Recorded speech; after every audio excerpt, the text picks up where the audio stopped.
গরুর মাংসর ঝোল দিয়ে আমার মা মজার উট পিঠা বানালো। Hello guys, this is my new another blog. ঈদের দিন অনেকগুলো মাংস রান্না করা হয়েছিল, সেই ঝোলগুলো রয়ে গিয়েছিল। ঝোলগুলো পানি দিয়ে গরম করে নিয়েছে আর আতপ চালের গুঁড়ো নিয়ে নিয়েছে আমার মা। ঝোলগুলোর মাঝে সব রকম মশলা, যে যে মশলাগুলো মাংসতে ব্যবহার করা হয় সেই সব মশলাগুলো দিয়ে দিচ্ছে।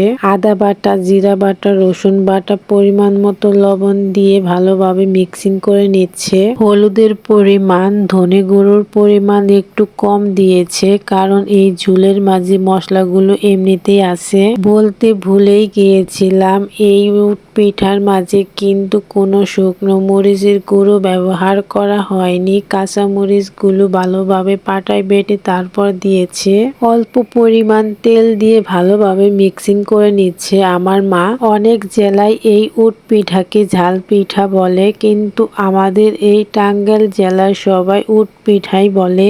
অনেক দিন হলো উট পিঠা খেতে চেয়েছি, কিন্তু মায়ের সময় হয়নি, এর জন্যই বানিয়ে দিতে পারিনি। আমার জীবনে আমি অনেক রকম পিঠাই দেখেছি ভিডিওতে, কিন্তু আমার অনেক রকম পিঠা খাওয়া হয়নি আজও। আমাদের বাসায় পিঠা অনেকটা কমই বানানো হয়, কারণ আমরা সেইভাবে পিঠা বেশি পছন্দ করি না। আমাদের কাছে সব সময় ঝাল জিনিস, ঝাল পিঠা এগুলোই বেশি ভালো লাগে। আমাদের বাসায় সবাই শুধু ঝালটাই বেশি পছন্দ করে। অনেক সময় পিঠা যখন খেতে ইচ্ছে করে তখন বানালেও তারপর আর খেতে ইচ্ছে করে না। কেউ যখন পিঠা বানিয়ে আমাদের বাসায় দিয়ে যায়, সেগুলো খাওয়ার পর অনেক বেশি ভালো লাগে। ভালো লাগে শুনেই আমার মা পিঠা বানিয়ে দেয়, তখন একটু খাওয়ার পরে আর ভালো লাগে না, পিঠাগুলো পরে নষ্ট হয়ে যায়। আমাদের বাসায় রেগুলারে যে পিঠাগুলো আমরা সবাই পছন্দ করি, দুধ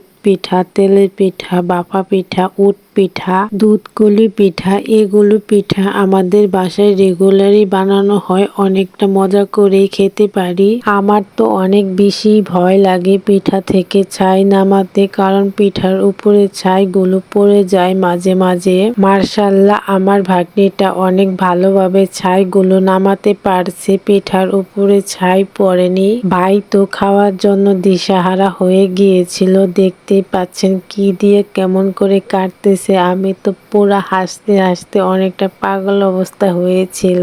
বলতেছিল এই পিঠা সম্পূর্ণ আমি খাবো। অনেকটা গরম ছিল, তারপরে ও ধরে রাখতে পারতেছিল না, তারপরেও খাওয়া বাদ দিতেছিল না। মায়ের হাতের উট পিঠাটা অনেক মজা হয়েছিল, মুচমুচে আর ভিতরে নরম হয়েছিল।